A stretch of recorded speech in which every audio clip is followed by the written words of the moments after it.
तो एग्जाम का प्रेशर है, आई नो। इसीलिए चलो बिना टाइम वेस्ट किए सीधे जंप करते हैं क्लास 12 कंप्यूटर साइंस के फाइनल रिवीजन पर। अगर कल एग्जाम है तो टेंशन मत लो। यहाँ है क्लास 12 कंप्यूटर साइंस के वो सबसे इंपॉर्टेंट क्वेश्चंस जिनके पेपर में आने के चांसेस सबसे ज्यादा हैं। चलो शुरू करते हैं। ओके, तो सबसे पहले शुरुआत करते हैं एक ऐसे टॉपिक से जो पाइथन का बिल्कुल कोर है, एक्सेप्शन और फाइल हैंडलिंग। ये मान के चलो कि इससे क्वेश्चन आएगा ही आएगा। तो पहला सवाल, एक्सेप्शन हैंडलिंग में ये जो 3 ब्लॉक्स हैं, ट्राई, एक्सेप्ट और फाइनली, इनका आखिर रोल क्या है? ये इतना फंडामेंटल कॉन्सेप्ट है ना कि सबको आना ही चाहिए। इसका फंडा ना बहुत ही सिंपल है, याद रखो। ट्राई ब्लॉक में हम वो कोड रखते हैं जिसमें एरर आने का रिस्क है, एक्सेप्ट उस एरर को हैंडल करता है, और फाइनली भाई वो तो चलेगा ही चलेगा, चाहे एरर आए या ना आए। ठीक है, अब आते हैं बाइनरी फाइल्स पर। pickle.dump और pickle.load में क्या फर्क है? ये बाय द वे वीवा और थियरी दोनों का फेवरेट क्वेश्चन है। इसको ना ऐसे समझो, डंप फंक्शन पाइथन ऑब्जेक्ट को फाइल में डंप कर देता है, यानी लिख देता है, और लोड उसी ऑब्जेक्ट को फाइल से वापस लोड कर लेता है, यानी पढ़ लेता है। एक लिखता है, दूसरा पढ़ता है, simple as that. Next up, CSV files, excel sheets जैसी फाइल्स। इन्हें हैंडल करने के लिए पाइथन में कौन सा स्पेशल मॉड्यूल है और उसके मेन फंक्शंस कौन से हैं? इसका हिंट तो नाम में ही है, CSV मॉड्यूल।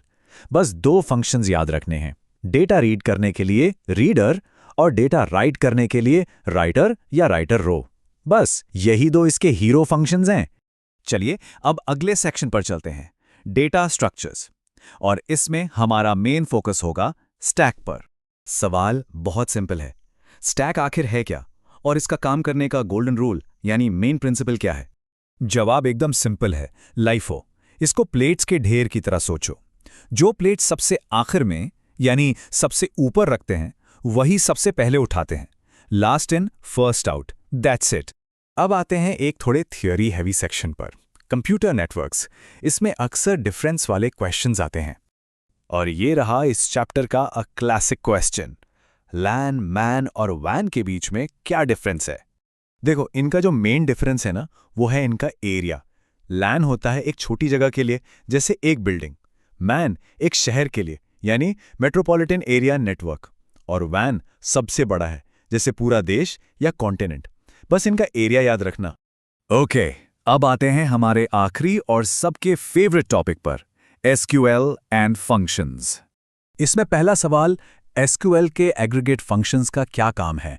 जैसे कि काउंट करना, सम करना या एवरेज निकालना। ये आखिर करते क्या हैं? जैसा नाम है एग्रीगेट, ये पूरे ग्रुप ऑफ वैल्यूज पर एक कैलकुलेशन करके एक सिंगल समरी रिजल्ट देते हैं। जैसे काउंट गिनती बताता है, सम टोटल करता है। इन शॉर्ट, ये डेटा को समराइज करते हैं। और SQL का एक और सवाल, जहां स्टूडेंट्स सबसे ज्यादा कंफ्यूज होते हैं, ग्रुप बाय और ऑर्डर बाय में आखिर फर्क क्या है? इसका फर्क हमेशा के लिए याद कर लो। ग्रुप बाय एक जैसी वैल्यूज के ग्रुप्स बनाता है, जैसे दिल्ली के सारे स्टूडेंट्स का एक ग्रुप, जबकि ऑर्डर बाय बस रिजल्ट को सॉर्ट करता है, A to Z या 1 से 100 के ऑर्डर में। सो एक ग्रुपिंग के लिए है, दूसरा सॉर्टिंग के लिए। तो बस अगर ये सारे क्वेश्चंस अच्छे से प्रिपेयर कर लिए तो पेपर डेफिनेटली स्ट्रांग जाएगा। कॉन्फिडेंस रखो and all the very best for your exam.